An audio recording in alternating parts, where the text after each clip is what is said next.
I don't really know how to start shows.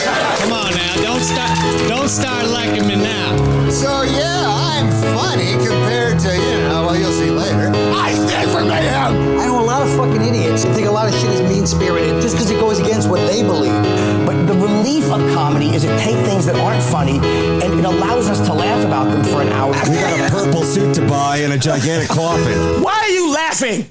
Good evening, everybody. Welcome to another episode of Why You Laughing, a history of comedy podcast. And today, I am pleased to introduce to you the legendary Mort Sahl. And for once, I think I actually mean introducing because hopefully most of our listeners didn't grow up listening to Mort Sahl.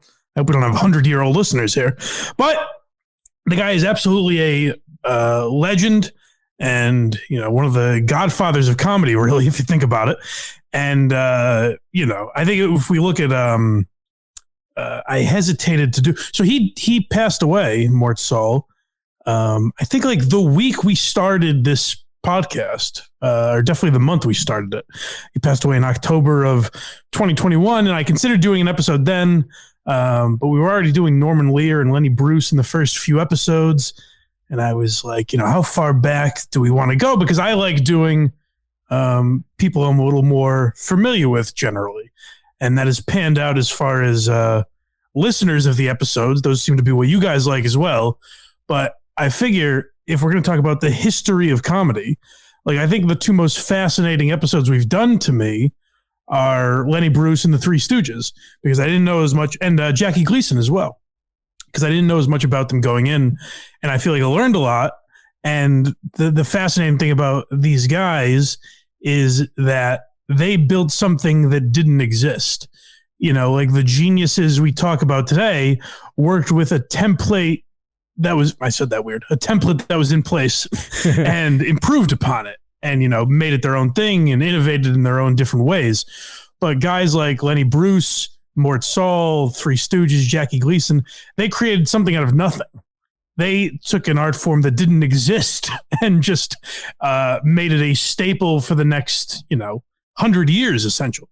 So it is really very impressive, and we'll get into Mort Sahl because I figured, you can't tell the history of comedy without a guy who invented a genre. So I hope you guys enjoy it and learn something if you didn't know about Mort Sahl previously. And then, who knows? Next week we'll get back and do the stuff that we usually talk about. But first, I want to tell you guys to go to blindmike.net, because if you like that stuff that we usually talk about, you're getting bonus episodes, baby. The Opie and Jim episode will be up when you're hearing this for free. It'll already be up on Patreon. Other bonus episodes we've done include the Pelican Brief. Carl joined us to talk about that Howard Stern meeting. We did Joe Matarese Part 2. We've done the Pablo Francisco drinking game, which was a lot of fun. Coming up soon, we're going to do Norm on The View, I think. And we'll have a bunch of other episodes like that. But yeah, Opie and Jim is a follow-up to the Opie and Anthony episode that we did. And by far our longest episode, by the way, like 2 hours, right, Craig? Yeah, I think it was 1 hour and 58 minutes. Yeah, so definitely our longest episode. We had a lot to get to in that one. So I hope you guys enjoy that. And you can get all these bonus Why You Laughings on the Patreon, as well as these episodes a week early. So, like the Brian Regan episode you could have heard 2 weeks ago if you wanted to. So get on the Patreon, get signed up for that. We also have, the Blind Mike Project and Quincy up there if you want to indulge in that stuff in the higher tiers. Or support the show for free. Apple, Spotify, YouTube, Google Play, all those links are at blindmike.net. You can find our merch there as well. And the links to the Blind Mike Project and Who Are These Socials, all the shows that your boy hosts are on blindmike.net. So make sure you support that if you'd be so kind. And shout out to Trust the Profits, a gambling YouTube channel. I think they mostly cover horse racing, so it's their big time of year. But I just mentioned them because those guys have been helping us with some of our YouTube stuff and like the artwork and stuff that we've been putting on there. So check them out as well, and show them your support if you'd be so kind. But really, more important, if we're being honest, is blindmike.net. All right. I like how much we've grown as a show, by the way, because If this was recently and he died, we'd be milking his death for all it was worth. When he died before, like, yeah, we'll let it go. Oh, yeah, now we'd be posting it over. That's what my plan for when Bob Newhart dies. He has outlived my prediction by months. Yeah, I know. I would be posting that all over the place. Yeah. But, so Mort Sahl lived a very long life, but what kind of piqued my interest in him is when we talked about Bill Hicks a few weeks ago. He mentioned Mort Sahl and Lenny Bruce in kind of the same vein. And I had always heard the name Mort Sahl in the vein of an old comedian, because a lot of people would refer to him as like kind of a hack in a weird way. And I knew him as like the guy who went up with his newspaper. And he had a very old timey name. That's the only reason I ever really referenced Mort Sahl, is I feel like he had the perfect old guy name. If you were referencing, for lack of a better word, a has-been comedian from 100 years ago. But I was very wrong about Mort Sahl, because the guy truly is a legend and is basically considered the first political comedian. Unless you go back to Mark Twain, and a guy that a lot of people in every interview and things that I looked up for Mort Sahl, everyone compared him to a guy named Will Rogers, who was an old time like political satirist. And it's funny because Mort Sahl commented on that a lot, because people would always ask him, "Oh, you remind everyone of Will Rogers. Were you influenced by Will Rogers?"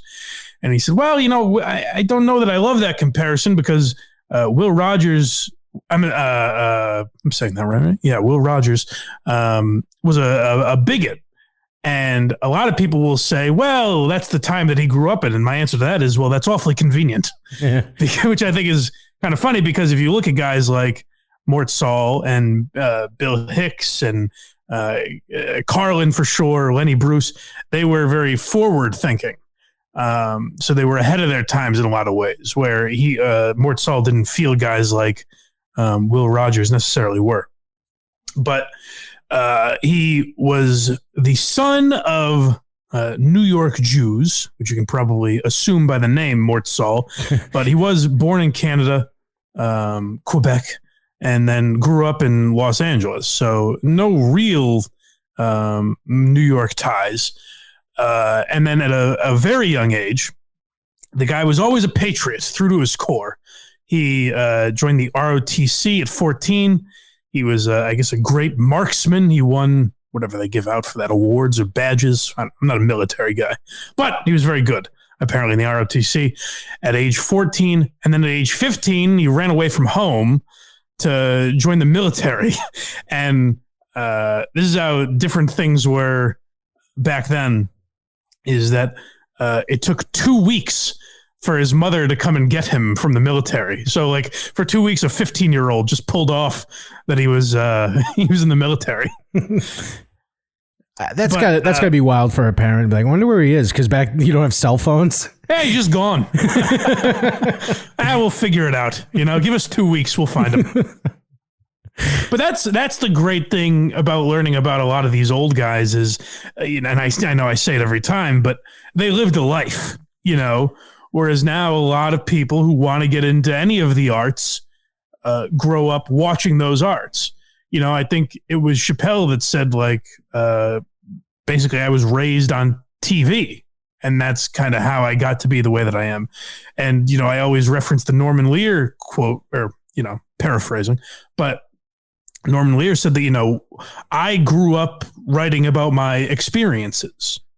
Then the kids that watched my shows grew up writing about what they saw on television. So that's, that ends up how we get to this kind of, now we have, sitcom staples or even drama staples that are in every single TV show that are ever made, because the people writing them, that's what they grew up doing, is watching these shows that came before them. And a staple of being an entertainer back then, allegedly, is just joining the military at a very young age and dropping out. Well, they had to. I mean, I think of that about baseball players too, when it's like, Ted Williams had one of the greatest careers of all time and left for 3 years to fight a war. True. Like, that's the crazy thing about a lot of these old timers is they, they wore a lot of hats, put it that way. Yeah. But Mort Sahl was no different.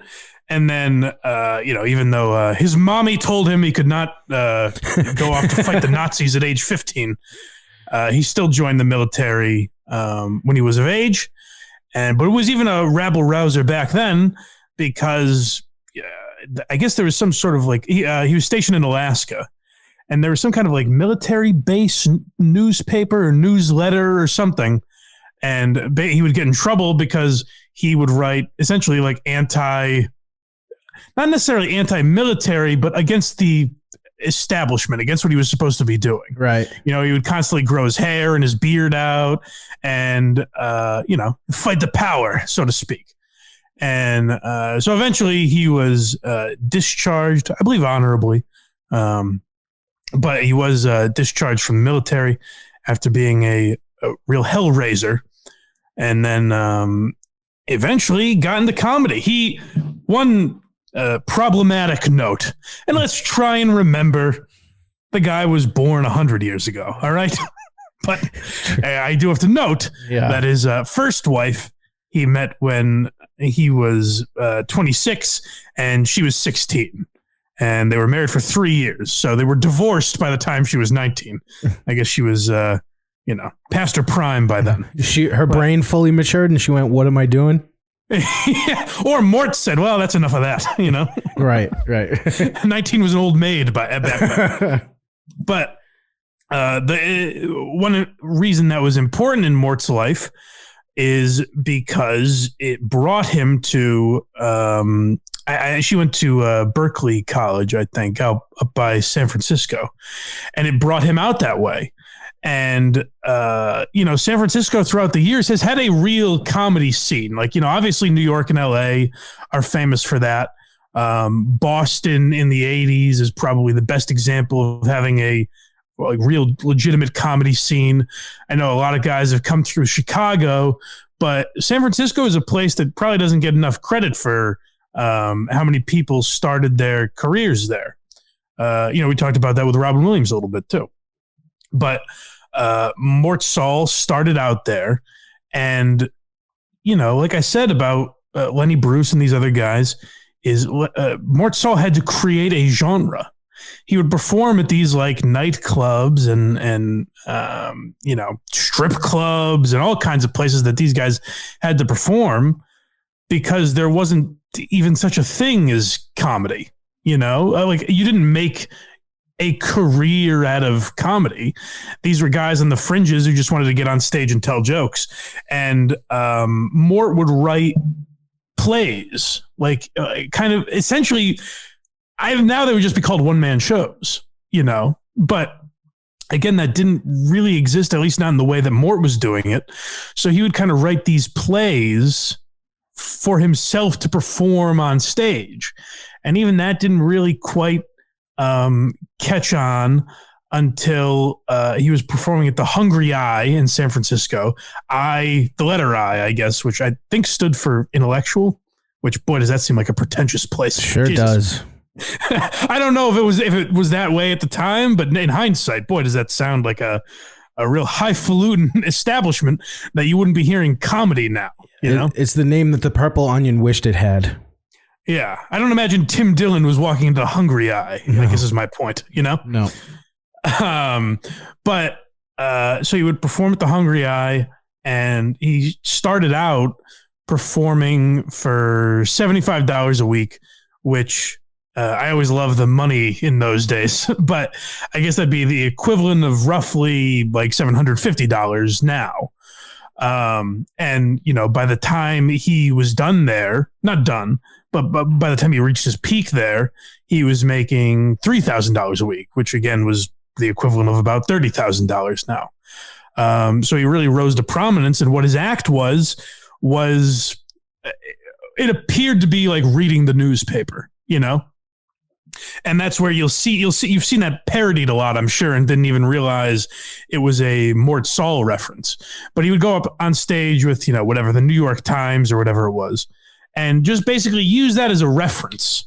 He wasn't actually reading the newspaper, but he would just kind of use it as essentially a prop.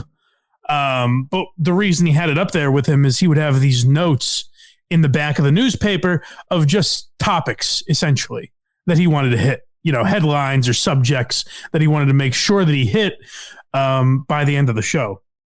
And it was all like improv, essentially. It was just him riffing, So basically what Mort Sahl was doing, the easy answers for who Mort Sahl influenced would be guys we've named a bunch of times: Bill Hicks, George Carlin, Bill Maher, Jon Stewart, Lewis Black for sure. But really, I think of almost like news, Rush Limbaugh and Alex Jones and political radio, I think took a lot more influence from Mort Sahl, because basically what he was doing was going on stage and doing an hour-long radio show every night. And performed in a way that would captivate a live audience, which is different than radio, I understand. But that is kind of what he was doing. And it was very beneficial to him because, like I said, he was contracted to play these shows at the Hungry Eye, night in, night out, or week in, week out. But people would come back to see him, like you'll hear this a lot in comedy where a guy will come back, a guy will play here in Laugh Boston and then come back a year later and you'll hear people say like, I saw him last year and he did some of the same jokes. So literally, if a comedian does the same jokes a year later now, they catch shit. So what Mort Sahl was doing was different jokes every single night. Like he would talk about sometimes he would just talk about topics once and never address them again. So people would come back and be like, oh, I wonder what he's going to talk about tonight. If there's a big story in politics that night, they're like, oh, let me go catch Mort Sahl live tonight, which is pretty interesting. Sounds like he invented podcasting. In a lot of ways, yeah. I mean, there's a lot of people who get credit for that. Howard Stern, obviously, probably being the big one. But yeah, in a lot of ways, he did kind of invent that sort of genre. And the other thing I find interesting is like, John Mulaney played here in Boston when he was sort of making his comeback, and he did 21 shows at the Wilbur Theater. And when you see that, you're like, holy shit, 21 shows. That's unreal. He did one run at a venue for 88 weeks. Mort Sahl did. So a lot of the records that you see now, these guys had nothing on Mort Sahl. So he was, and he got to be pretty massive, which we'll get into in a second. But first, I think our first clip is him talking about the old days, kind of running with Lenny Bruce, because there's a lot of parallels with him and Lenny Bruce. So a lot of people naturally kind of compare them, but they were also very different. But we'll hear him. I think he's on Letterman here, right? Yeah.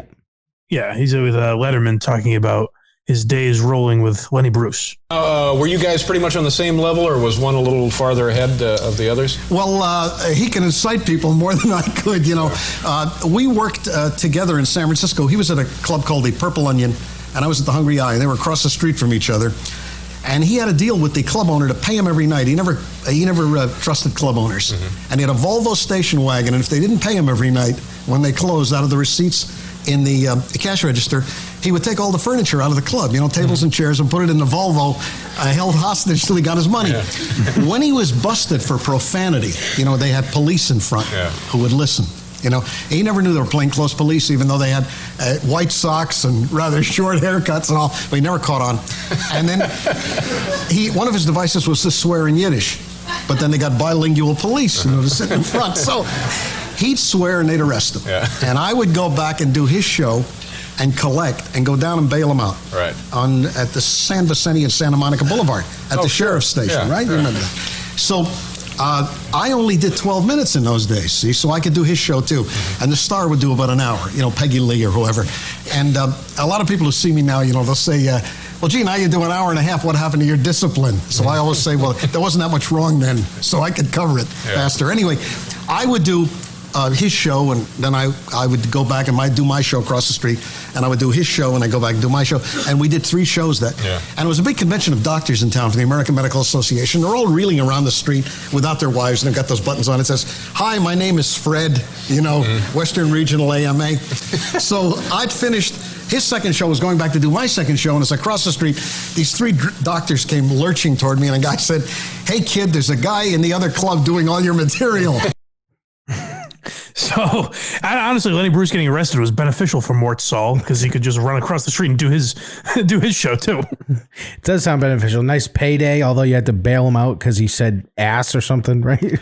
Yeah, well, here's the interesting thing about their relationship and their, sort of parallels and everything is Lenny Bruce for that time was filthy. He was purposely, like literally the guy was getting arrested for using profanity on stage. Mort Sahl hated that sort of shit. He hated like dirty language and being crass just for the sake of it and things like that. Yet they were friends. And the other thing is everyone will kind of say, "Oh, well, Lenny Bruce did, Mort Sahl's act better." Like I think Lenny Bruce has a much better reputation in comedy than Mort Sahl does. But I believe it's because Mort Sahl was a victim of living longer. Like I said, he just died a year and a half ago. And that's, it's a thing we talk about a lot. Like, I always mention this with Farley, or actually the example I really use is Nirvana, because I always say like, Kurt Cobain is now a legend, but there's a chance he would just be a pundit now on NBC that you're like, "All right, we got it, man." Yes. Global warming, we hear you. Yes, Kurt, we understand. Private jets, bad. Got it.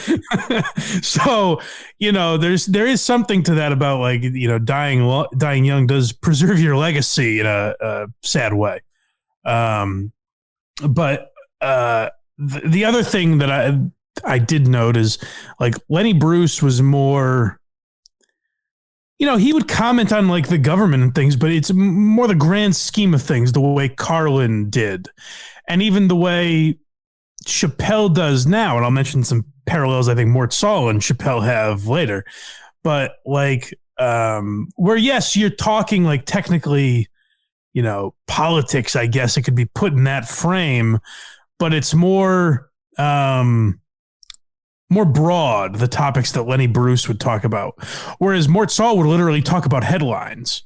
So I can listen to, a Mort Sahl clip from the 80s, like even this interview he did with Letterman, and he'll reference politicians that I don't know who the fuck he's talking about. I was going to say he did a lot of local newspapers too. Yeah, right. And so, to that audience in 1958, probably hysterical because they know exactly what the fuck he's talking about. Exactly. But to me, in 2023, what is this old bastard yammering on about, Yeah. And I will say, too, because he doesn't curse, he comes off as a little more kind of schmaltzy than Lenny Bruce did. Lenny Bruce is saying daddy-o and shit like that doesn't hold up really either. But Mort Sahl, just based on his tone, just sounds a little more schmaltzy. The other thing I noticed is he sounds like Howie Carr a little bit. I don't know if you pick that up in his voice. Boston radio guy. Yeah, he does. A little bit, right? A little bit, yeah. But anyways, yeah. So yeah, he came up with Lenny Bruce, but then starts kind of touring the country, and he grew to be, massively successful. And he was not just the first political comedian. Like without him, there's no Bill Maher, Jon Stewart, Trevor Noah. But the interesting thing about Mort is he was purposely antagonistic to his own party. Like he was a liberal for sure, or a Democrat, whatever he would have defined it as. Scumbag. But he would rail against his own party. And he wore that as a badge of pride. Whereas now, when Bill Maher does that, like Bill Maher will step against, the Democrats or the liberals, and people will say, "Oh, well, then he's a fake liberal." It's like, oh, no. he's one of you guys. He's just telling you some of the things you're doing wrong. Right. You know, he's telling you how to improve in his mind.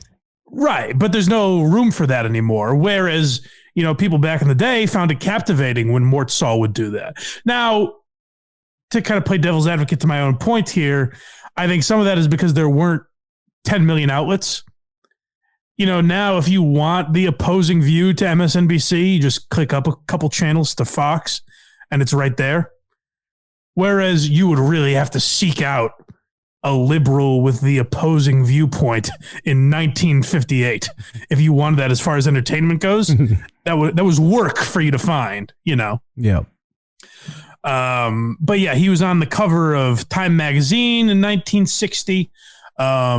His album, was it called Live at Sunset Beach? I should have that in my notes somewhere there. I think it was Live at Sunset Beach. That's considered the first comedy album ever. Live at Sunset Beach. Yep. Yeah. It's considered the first comedy album, essentially.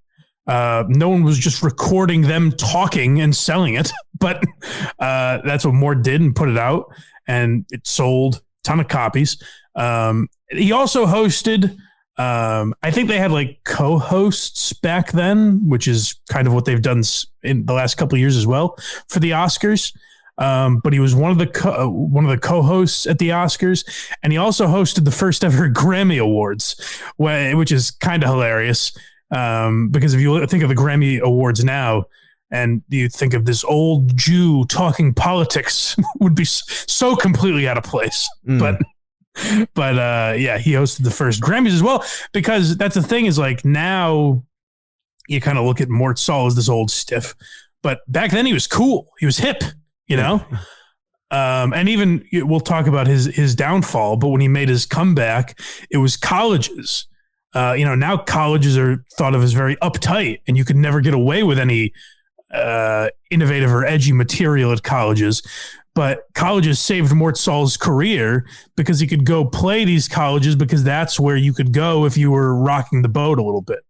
In the 60s and 70s, that's where you went for edgy material. And now it's the exact opposite. But yeah, at the Grammys now, all the Mort Sahls are backstage.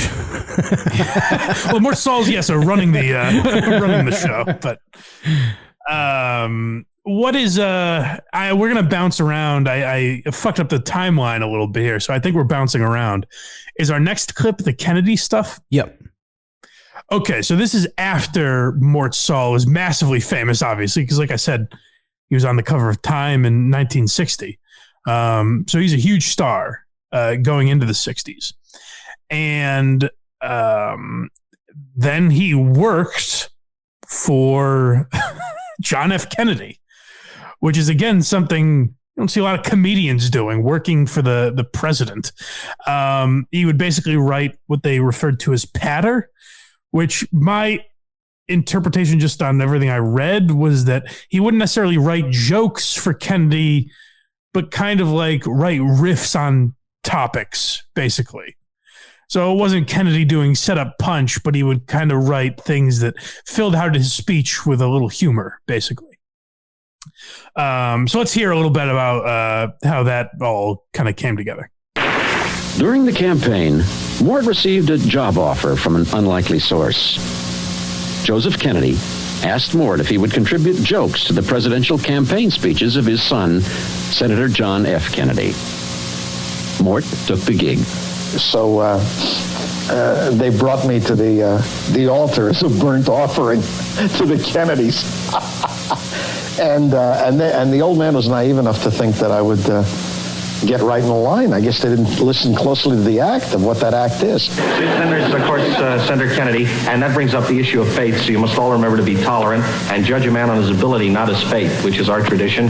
And as Senator Kennedy himself has often said, as far as he's concerned, the hereafter is taken care of, but November is driving him out of his mind.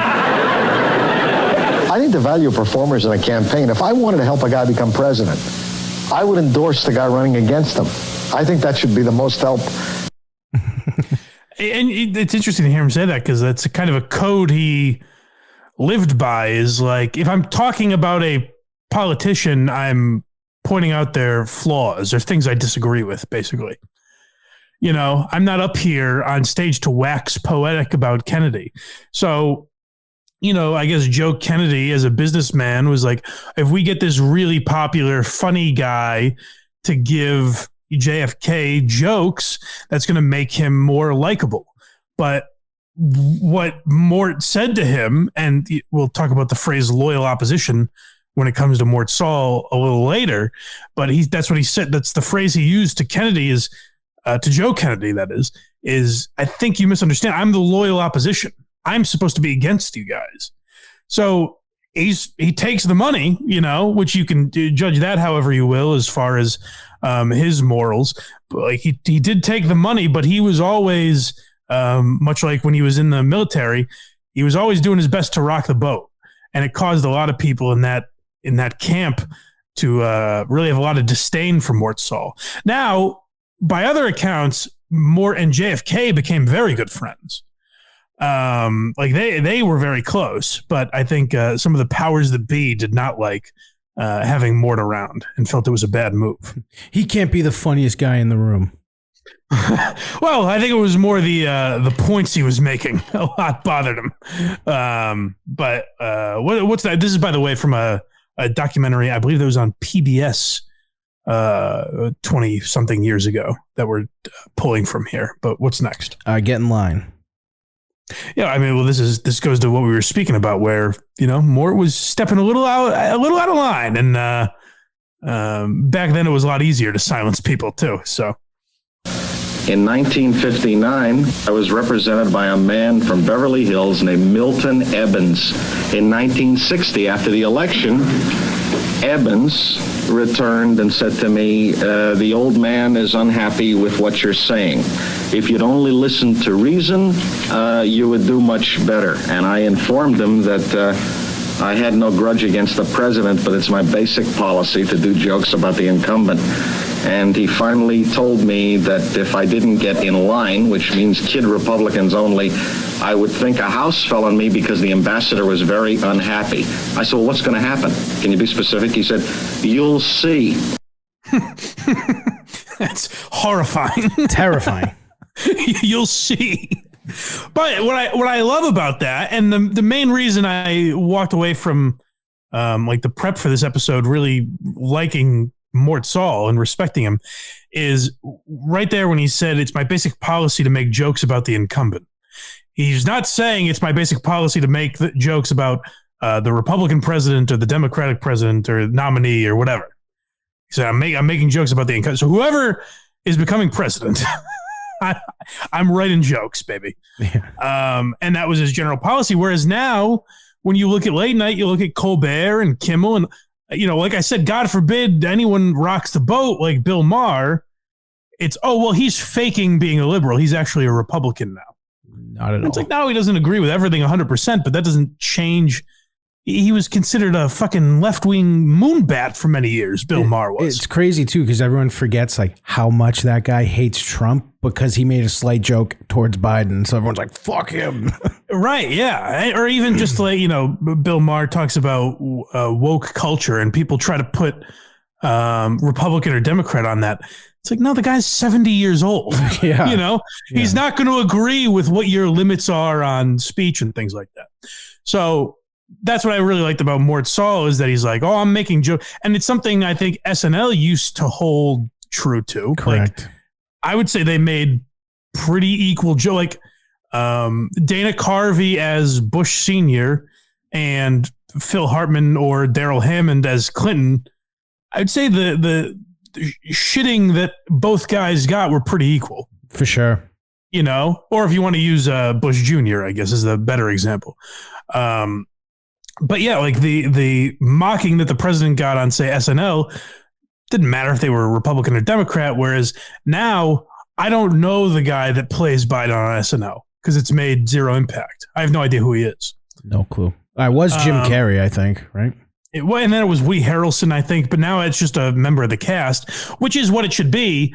But I don't think they're roasting him, which is stunning because in the 90s, again, no matter what you believe, which, by the way, Mort Sahl was making Joe Biden jokes in the 90s, which tells you just how old this fucker is. Yeah. But no matter what Biden's done, like good or bad, he's a very mockable character. It should be very easy to make fun of. If I was one of the cast members, I'd be furious because this would be an all-time character to play. People should be clawing each other's eyes out to play Biden. Right. But it's like, I've never seen a sketch, and not just SNL, anywhere that does, political satire. I have not seen a good Biden sketch, which is pretty stunning. But Mort Sahl's policy was, hey, I don't care even if I voted for this guy, I'm going to be shitting on him. It's a great way to look at it. Yeah. So that was something I respected a lot about him. But I don't think things went well for old Mort. Is that right? This is the investigation. So this is where things get a little hairy. And this is where I'm conflicted on how I feel about the route Mort Sahl chose. But let's play the clip and I'll tell you a little more about my thoughts on it. First of all, everybody who saw me said, what is this guy doing down here? I mean, what is a big star like Mort Sahl doing in New Orleans talking to Garrison? What is he looking for? People thought that he was trying to get something. I mean, what did he expect to gain from getting involved with the assassination? So I guess you might say that at first glance, everybody had that question. But I think that it's fair to say that very soon people found out that the only real reason for Mort being down here was that he actually wanted to help with the investigation. I mean, he wasn't Mort Sahl, the entertainer. He was Mort Sahl, the investigator. And he did what everybody else was doing. Garrison gave him assignments, and he went out there and he did the assignments. He went all over the country. He interviewed witnesses. He evaluated evidence. He introduced Garrison to people that maybe Garrison wouldn't have gotten introduced to. And I might add, he did it at his own expense. So if you're wondering what the hell he's talking about, Mort Sahl got involved in the Kennedy investigation? Oh, yes. You may not even known it was him, but he was portrayed in the movie JFK, by the way. Because Mort Sahl went down to New Orleans when Jim Garrison was... So obviously... spoiler alert, John F. Kennedy was assassinated in November of 1963. What? I know, I'm sorry to blow that for you, but it happened. And like I said, Mort Sahl had a personal, it's not just the president getting shot, which is obviously a massive deal. Yeah, it was his buddy. His buddy got shot, and Mort truly believed that the government had conspired to kill him. And he was also of the belief that thinking it was the mob essentially let the government off too easy. That was basically the stance that Mort took. He's ahead of his time, man. What's that? So he was ahead of his time. He certainly was. I mean, yeah, in many ways. And, Mort Sahl saw this guy, Jim Garrison, who was a very handsome man, by the way. Saw him kind of saying a lot of the things that Mort Sahl was thinking. And Mort was obsessed with the assassination and, what we would consider conspiracy theories, but he believed was just the truth. And so what ended up happening in Mort's career is he would go up on stage and read the Warren Commission's report and add the same way he would go up with the newspaper, but now he's going up with the Warren report and riffing on that. And so what's interesting is you'll hear a couple different accounts. You'll hear people say, Mort wasn't funny during this time. This is when he lost it. He lost his mind. He was just reading transcripts and he wasn't funny anymore. But this is something that people said about Lenny Bruce as well. And it's interesting because I don't know if we talked about this angle of Lenny Bruce when we did the episode about him last year. But what happened with Lenny Bruce is he was reading court transcripts. And I remember quoting one of his jokes that I actually thought was funny, which is interesting just because the way he talks, a lot of Lenny's stuff doesn't necessarily hold up. But he's reading the transcript and the guy delivers one of Lenny's jokes. And he's like, isn't it true that you said this with some profanity in it? And Lenny goes, and now I got to go up and it's the worst thing because I got to defend this guy's act, which is very funny. And I remember finding that funny. And I was like, oh, I thought people said he wasn't funny at this time. Maybe he just got lucky on that one. But then when I was looking through some of this Mort Sahl stuff, people were like, it's a conspiracy that I believe Bill Hicks believed in this, by the way. In some of the interview that we played with Bill Hicks, he gets into this a little bit, where a lot of people believed that it was just what, whoever you want to say, but the powers that be, it was the narrative that they painted that Lenny Bruce was no longer funny when he was reading these transcripts. And the same thing with Mort Sahl. The narrative was now he's not funny because he's reading these Warren Commission reports. Obviously, I wasn't there. I have no idea. Long before my time. But you would hear a lot of people say, no, that's not true. And the only evidence I have, because I don't have an opinion on whether Mort's funny, because it was just not really my style and too far before my time for me to give a real honest opinion on it. But the evidence I would have and point to is that the guy was still selling out shows. Right. Now, what happened was when Kennedy gets involved, when Joe Kennedy, that is, gets involved, it's harder for Mort to find venues. So it's easier to paint the narrative that he's not funny anymore because he's getting less and less gigs. And he went from, by the way, making the equivalent of, in today's money, well over $1 million a year to making $13,000 a year in today's money. Which is, I think that's a pretty good drop off. It's a significant drop off, Craig, and I'd go as far as to say Joe Kennedy wins that round. Well, Joe Kennedy was a dirty man. He was connected to the mob, and he was a former bootlegger. Well, so Mort has a lot of theories about not just that family, but the government. He believes that the CIA dosed him with LSD. Mm-hmm. Because Mort was not a drug user. He wasn't really too much of a drinker either, I don't believe. But there was a night where, he drank something. I don't even know if it was alcohol, but he drank something. And on the drive home, he started hallucinating and crashed. And his car was like in a ditch or crashed into a telephone pole or something. And he truly believes that he was dosed with LSD. He's like, I didn't do LSD, so I can't really tell you what it feels like, but that's how I believe it feels. And I believe that the CIA, and he's like, hey, they wanted to get Kennedy out of the picture. They could easily do it to me. So, right. But that's what I was going to say is the interesting thing about Mort Sahl is it's pretty easy to discredit Alex Jones. Because he has one big swing and a miss that everyone points to. Huge. He has a pretty big strikeout that a lot of people will bring up when it comes to Alex Jones. Other than that, he was the Ted Williams of conspiracy theories. Certainly, he had a lot of dingers, he had one big black eye when it comes to his theories. But the real reason I think it's easy to discredit Alex Jones is because he will scream about turning the frogs gay and get drunk on Rogan and take his shirt off. It's pretty easy to make a guy, even as it sounds funny, even if you've never heard of Alex Jones, it's pretty easy to discredit a guy like that. Yeah. Mort was sober, not just sober of, drugs and alcohol. He seemed very sober-minded. Like he was a very coherent, well thought out guy.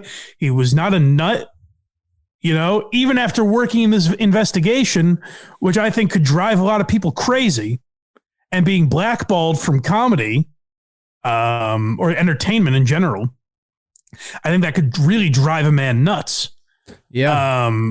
But Mort always seemed kind of, put together, which makes those theories like the CIA drugged me.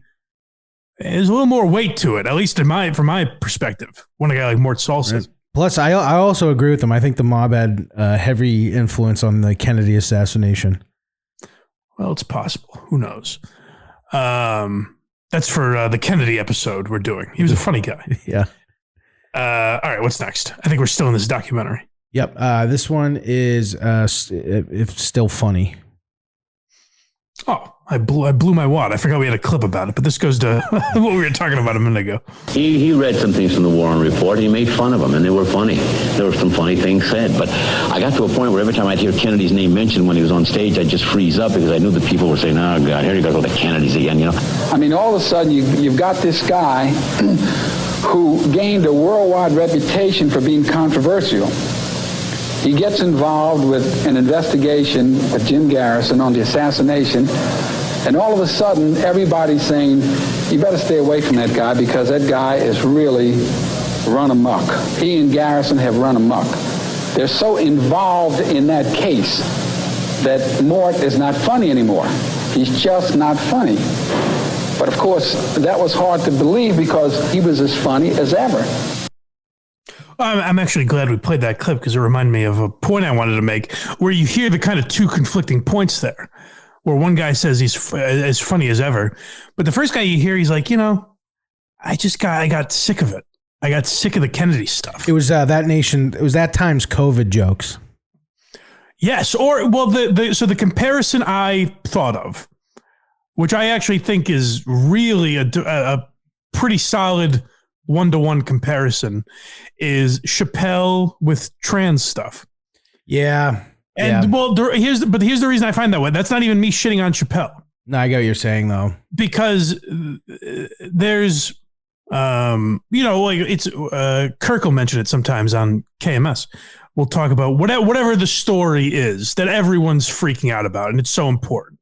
Here a perfect example is Black Lives Matter. We were fucking marching in the streets a couple of years ago.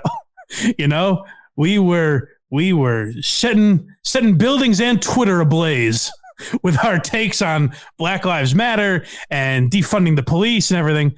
And then other things happened, kind of forgot about it and moved on, and then people put the Ukraine in their Twitter bio and people have forgotten about that.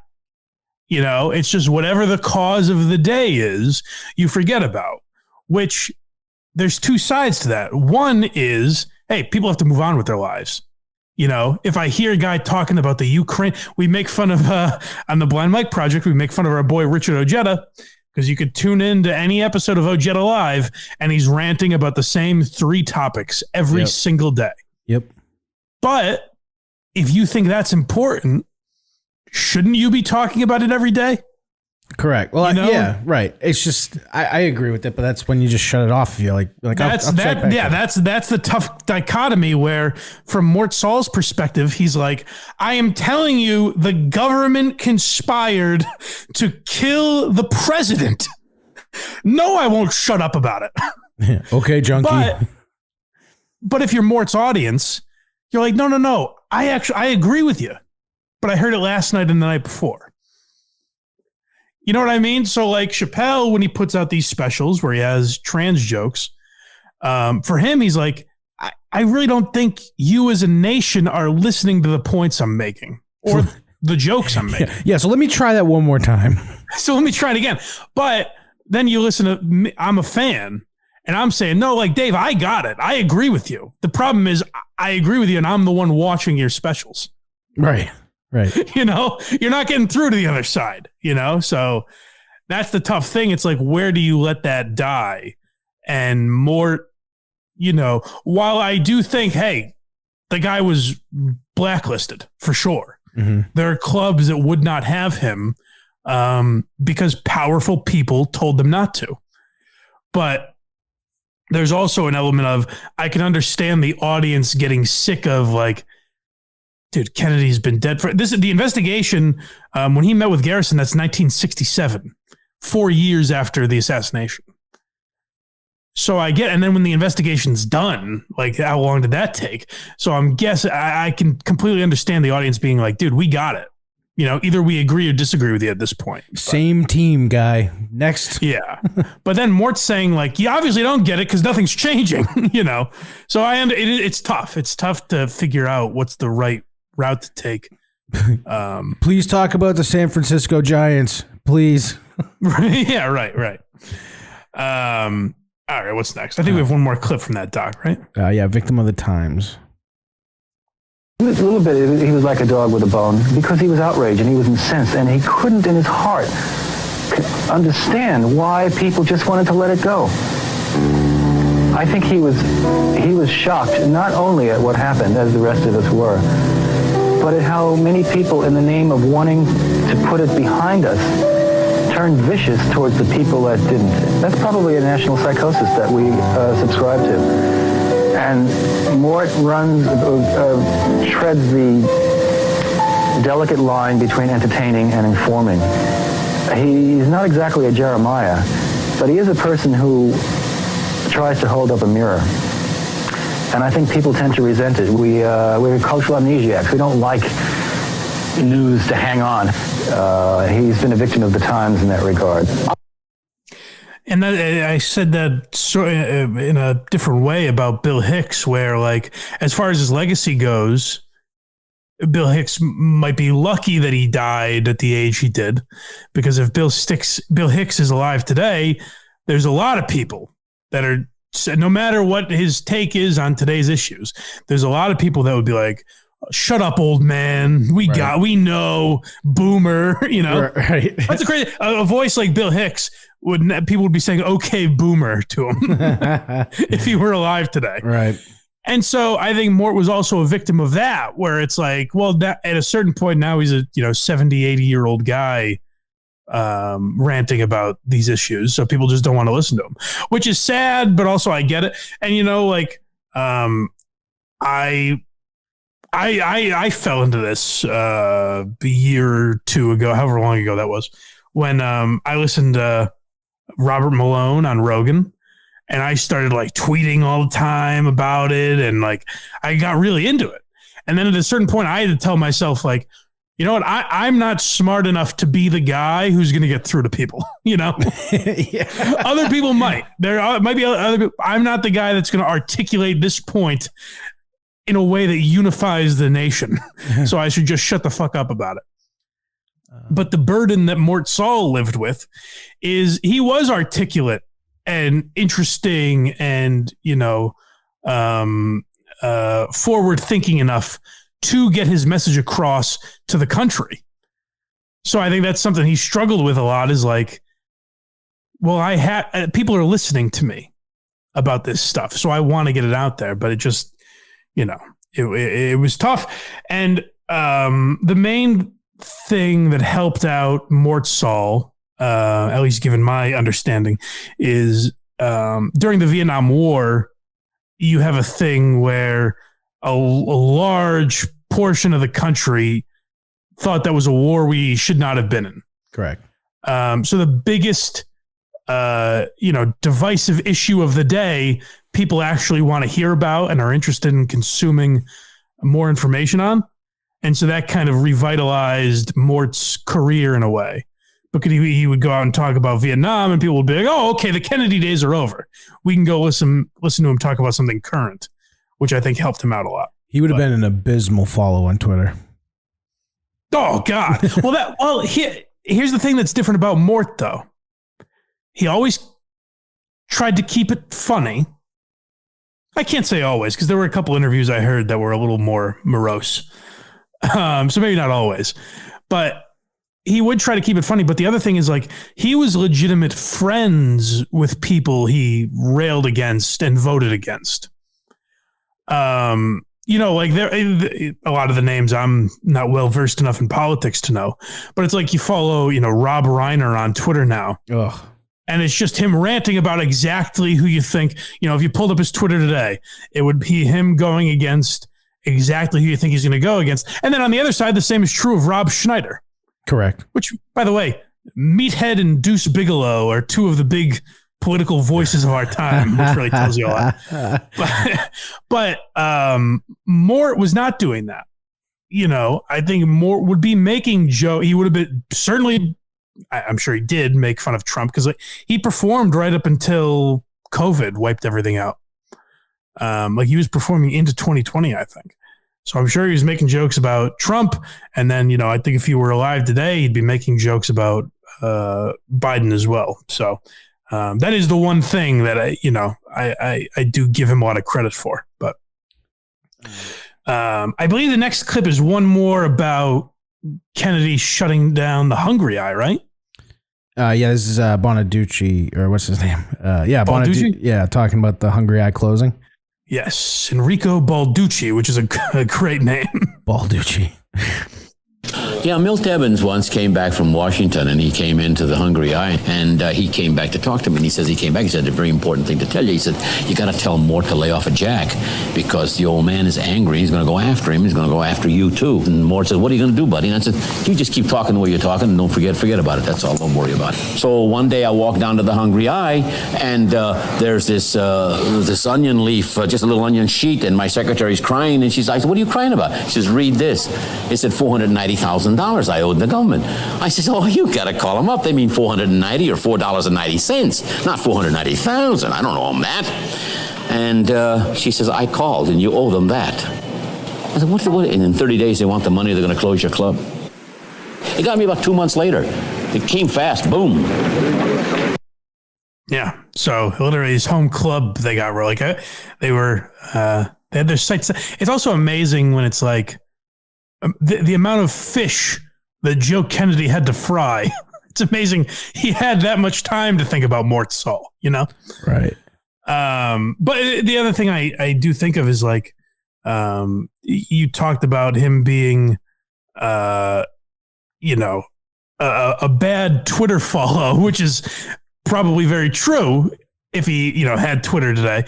But I think the big difference is the reason he would be a shitty Twitter follow is because he would be one of 10 million voices where you're like, we got it. Yes, we understand.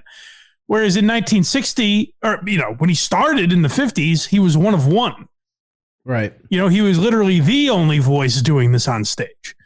And then, obviously guys came after him. And I should have thrown in Dennis Miller, too, is definitely influenced by Mort Sahl. But, in Mort's day, he was one of the few guys, which makes it a lot more courageous. Now people that tweet think they're being brave by putting their opinion out there.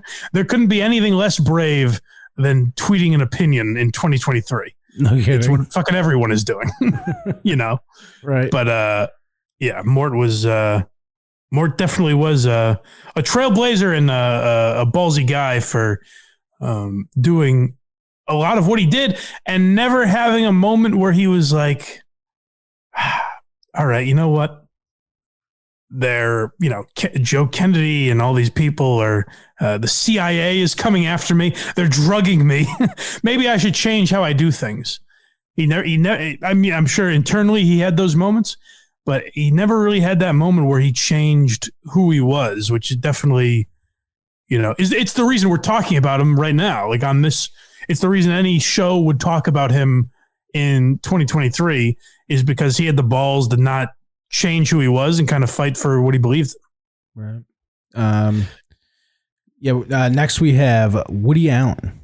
Now, well, folks, let's try and remember. Woody Allen's a comedy legend. He's a lot of other things as well, but I just thought it was important to put Woody Allen's perspective on this. Forget that Mort had a 16-year-old bride also when we're listening. Just think of these as two legends, and Woody is talking about Mort Sahl. And one of the things that they told me to do, there's this comic at the bitter end, at the Blue Angel, named Mort Sahl. And I want you to go down, take a look at him, because we think he's kind of interesting, and see what you think. Because we're thinking of developing him for NBC, and maybe you could do some writing for him or something. And I went down there. I was, I was just a kid. I was really 18 years old. And this guy comes out in a sweater with a rolled-up newspaper. And it just completely changed the history of comedy. I mean, it was changed. If one could use the cliche, change the face of an art form. That's what it was. He was just amazing. He was such a skillful performer, so skillful that nobody thought he was performing exactly. They thought it was just a guy talking to him. People, I always heard comics say, why is everybody so excited about him? I do that all the time. I can just talk to people. And he came out, and everything about him was different. the way he dressed, the way he spoke, his vocabulary, the rhythm of jokes. It didn't have the same old straight line, punchline snapper, that old-fashioned rhythm. It would be the difference between old-fashioned jazz and modern jazz. Suddenly, it was more legato, and he was going past where the punchline usually happens, and it would happen in a different place, in a different way. The rhythms were so unusual, and the references were all literate, and all the things that everybody was truly interested in. We weren't really interested in the comic's mother-in-law or his inability to find a parking space. We were interested in what Mort Sahl was talking about, the variables of women's moods and artistic things and politics and the flourishing of psychotherapy at the time. And he was just dazzling. And that I think is the, he made a lot of interesting points there, I thought. So I just thought it was interesting to hear, because Woody Allen, outside of his controversies, you hear Woody Allen's name thrown out a lot more as a big influence in comedy than you hear Mort Sahl's name. So I thought it was interesting to hear a legend like Woody Allen talk about what Mort Sahl meant to comedy. But he makes a lot of good points in there. The first one being, I should have mentioned this earlier, the way he talks and the rhythm of his talking, the rhythm of his speech is very modern. And that was the first thing I noticed about him, because Lenny Bruce didn't even have that. Right. And even Woody Allen, and maybe it's because Woody's been imitated so many times over, but even Woody Allen has like kind of an old-timey feel to the way he talks. Whereas Mort Sahl, even in the old clips of him, it felt very modern in the way he was speaking. And I think that's something like, if the subject matter he chose, like I said, was broader, then you would think of him like Carlin, because, people all the time, you'll see clips of Carlin going around where it's like, he was ahead of his time. See, it holds up today. He's talking about this thing in the news today. I think Mort Sahl would have more of that because he had such a conversational tone to him. But the reason he's kind of been forgotten is because he was talking about, headlines. But it's the other interesting thing that's so prevalent today is when you hear Woody Allen say, Mort Sahl's a guy that people would just watch and be like, oh, I can do that. And I mean, that's what podcasting is now. Is it's so oversaturated where every moron that can afford a microphone. No, not this program. This is a well done show. But other people. Right. They're idiots. The other jabronis. Yeah, not us, but the others that think they can just do a podcast. I mean, that's like the good and bad of the internet is, anyone's able to do it, but anyone's able to do it, Right. What do we have left for? We got two left. We have. Did I miss any notes before we play the last of our clips? Let's see. Did you talk about Mort's father and what he did for a job? I don't know if we mentioned that. I don't believe I did. Oh, he was, that's right. He was a failed playwright and then ended up working for the FBI. So that also, I think, added to his cynicism about both entertainment and the government. Trust me, I have inside sources. It's all terrible. But the other interesting thing about his parents is his parents met. His father put a personal ad in some poetry magazine or something. And it was very early 1900s speak, if there are any other dreamers out there. This woman responded to the ad and they got married and had a son. The other sad note about his family is Mort Jr. died of an overdose at, I believe, the age 19. Oh. And also Mort was married 3 times. And younger or older? What's that? So his next wives, did they go younger or older than his first? I've got to imagine older. But I'd really hope so. so. I didn't look into that, though. All right. Anything else before we wrap up with the last couple of clips? That was the notes. So what do we have for clips? We have sick humor and loyal opposition left. Well, sick humor is a little bit of what I was talking about that I find interesting. So, like, he hated, I guess he really trashed guys like Bill Maher, who we've referenced, and Al Franken. He really didn't like Al Franken and said these guys were just like crass and, he was very much against that. And I guess in his book, he was writing something about like his wife telling him to fuck off or something like that.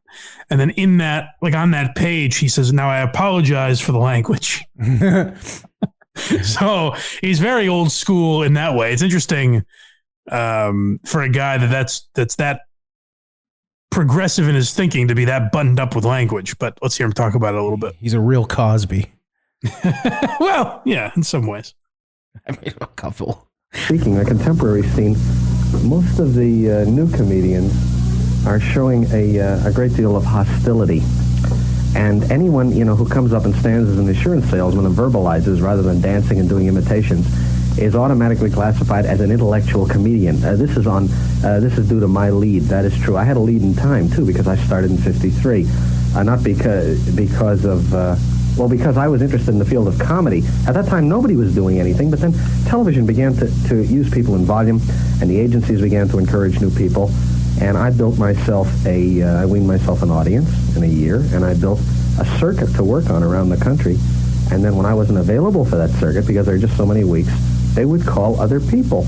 I don't say this to boast at all, but the people they would call are supposed to be, my people and like me, are very much unlike me.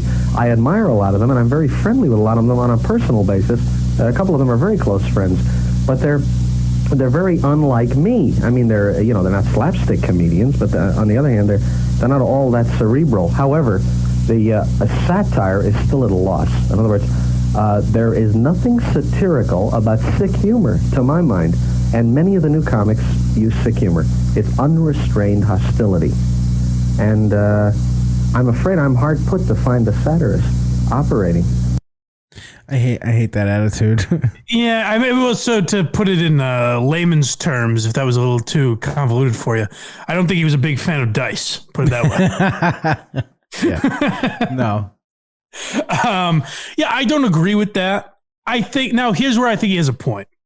Like, I don't agree with necessarily the point he's making, but if I adjust it, I do agree with it, because I do think there are too many people who either say like outrageous things and think they're, making a point, or, just the subject matter they talk about thinks that defines them as an intellectual.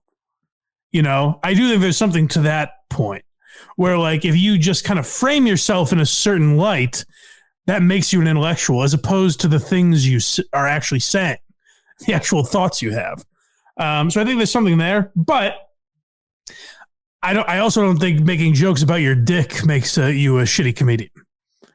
You know what I mean? I think people have different ways of entertaining, and I actually don't think just because you're talking about politics versus sex, I don't think one is necessarily smarter than the other. I think that it matters on your approach. We talked about it with Brian Regan, where I think Brian Regan's a very smart guy. He just happens to be talking about refrigerators and Pop-Tarts. It's just the matter in which he chooses to entertain people. So I don't love that. I don't love how judgmental Mort. And, you joked about Cosby, but there is some similarity there where Cosby was very judgmental of people's humor. And, the most famous example is calling Eddie Murphy and telling him not to curse and things like that. And as Hannibal Buress pretty bluntly said, this guy's been a fucking rapist. Tell him to pull my pants up. But yeah, I don't like judging comedy in that way, because it's not, and that's something I give Seinfeld a lot of credit for, because I do think he's, too pretentious and high-minded in his philosophy of comedy, but he's very good at not judging other people's philosophy of comedy. Right. But by the way, we're going to have to do like an episode on Hannibal Buress, because ever since that happened, he disappeared. Yeah, you know what? The Hannibal Cosby thing is actually a good episode for the Patreon, I think, man. Subscribe, folks. Huh? Blindmike.net. But yeah, that's true. No, I've been thinking, I don't know where Hannibal went, but that's for another day. Let's play our last clip before we get. Oh, the other thing I did want to mention too, that I don't know why that reminded me. And I mean, I'm sure this is still technically true of like, Kevin Hart and whoever, all these million people now that are Sebastian, these bunch of people that are playing arenas now. But now you have, your agent, your business manager, your tour manager, your assistant. You have all these people that immediately get paid when you sell out an arena. When Kevin Hart sells out Madison Square Garden, there's a long list of people that are getting paid for that. Mort Sahl was charging what, bands, like big, orchestras were charging at a lot of these places and pocketing the money himself, which was, pretty nice. Good for him. Hopefully he knew how to save, because those days didn't last forever. Well, Judd, I think he did. All right, let's hear our last clip here. And this is what I mentioned, the loyal opposition. He's talking about that a little more. There's a time period, when we heard him on Letterman, and he kind of spanned the decades. There's clips of him on Letterman in the 80s and the 2000s. And you hear kind of what I feel is a schmaltzier version of Mort Sahl. But like in the interview we just played, there is a more podcasty, Bill Hicksian vibe to Mort Sahl that I think existed probably around the 60s when he was really pushing a lot of buttons. But yeah, this is him talking about the loyal opposition. Well, this society shows no signs of a utopia. There are a great many things that bear attacking. I think that the best thing anybody can do for this country is, and this country really needs a critic. I was once talking to a girl who belonged to the Democratic Party in Massachusetts, and she was critical of one of the candidates, and she said to me, he really isn't fit, in my view. I said, what are you going to do when you're called upon to vote? She said, well, I'm a good party girl. I'm going to vote for him. And it occurred to me that maybe the best thing she could do for her party was not to vote for him. Maybe the best thing you can do for your party is to criticize. The old term, His Majesty's loyal opposition. I think this country needs a critic in order to survive, as a matter of fact. It needs more than one, but so far it has one. You need somebody on the attack who audits what we do. We've had enough of the gung-ho, those people who will urge you to jump into the ravine. And, I think that's a great point. And I think there always had, since Mort Sahl, and, you go back to Mark Twain, and I'm sure there's a million examples throughout the history, but I'm talking specifically in stand-up. There always has been a Mort Sahl, I believe, in some form or fashion.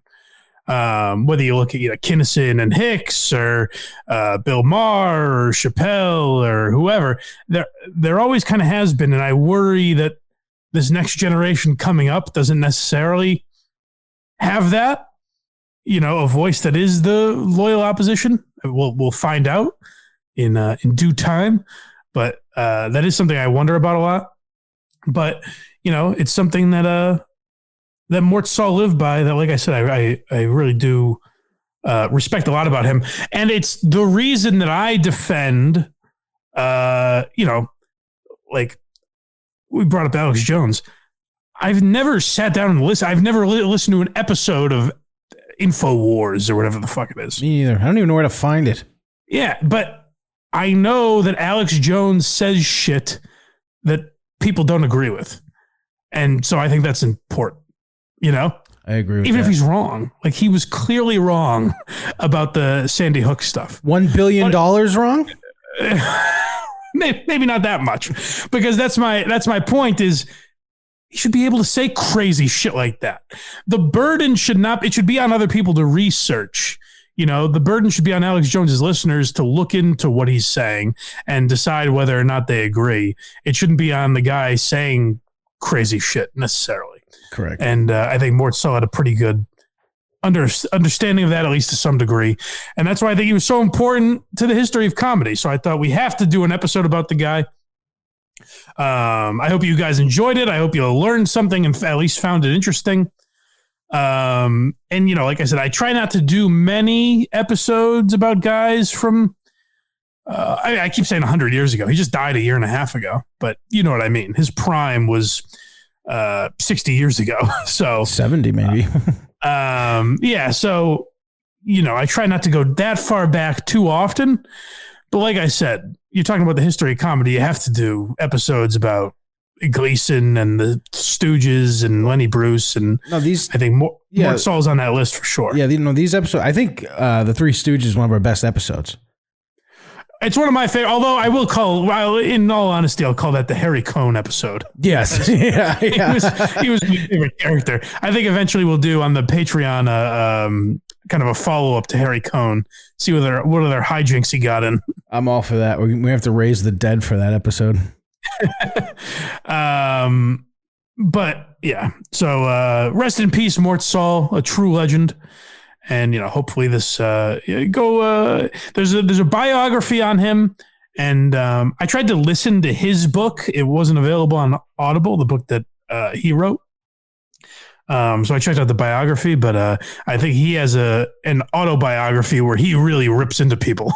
I guess he was not afraid to trash people at the end. Good. And I should throw out there, just to get all the facts out there, he did have a show on ABC. Even while he was being blackballed, I don't know how nationally it was syndicated, but he did have a show on ABC, I think on like Sunday mornings or something, where, again, talk about podcasting and innovation. He would just sit at his beach house in California and just kind of talk about issues, So he was doing that back in the day, long before the rest of us were. So rest in peace, Mort Sahl. And a lot of people say that what Mort would have wanted is for you to go to blindmike.net. They say that's really, he was an innovative guy. And like I said, we started in his final days of life. Mm-hmm. And I think what he wanted is for you to go to blindmike.net, support Why You Laughing. You can do that. All the free links, Apple, Spotify, Google, YouTube. Get those YouTube numbers cooking, baby. We've been rolling on all platforms. So make sure you subscribe everywhere for free. Leave a 5-star review. Subscribe and tap the notification bell on YouTube so you know when the episodes are out. All of those help the all-important algorithm. And if you'd like to throw a few bucks behind us, you can find our merch, plenty of Why You Laughing merch at blindmike.net. But more importantly, get subscribed to the Patreon, where you get a bunch of bonus episodes, like I mentioned at the beginning of the show. And also I should throw in, for you comedy fans, we're going to see Matt McCusker. We did our first ever Gearhead meetup, was in October to see Brendan Schaub, which, a fun time was had by all, but I thought it was time to see a comedian that would make us laugh for more pure reasons. So we're going to see Matt McCusker, which I believe is his first time headlining at Laugh Boston on April 8th. It supports the show in no way at all to buy a ticket. We're just going to go hang out with you guys. I know a bunch of gearheads are going. Me and Craig will be there. As well as some big stars, perhaps. Who knows? Oh, Matt and Tim from Very Good Show. Yes, a lot of the big names, bro. Yeah. So if you want to hang out with us on April 8th, the Saturday early show, we're going to see Matt McCusker. So feel free to come down for that and support. Like I said, if you want to know who those names are that Craig just said, go to verygoodshow.org and support those boys over on Very Good Show. Please, we appreciate you. Love you. All right. That's it. Rest in peace, Mort. And we will talk to you guys next time on Why You Laughing?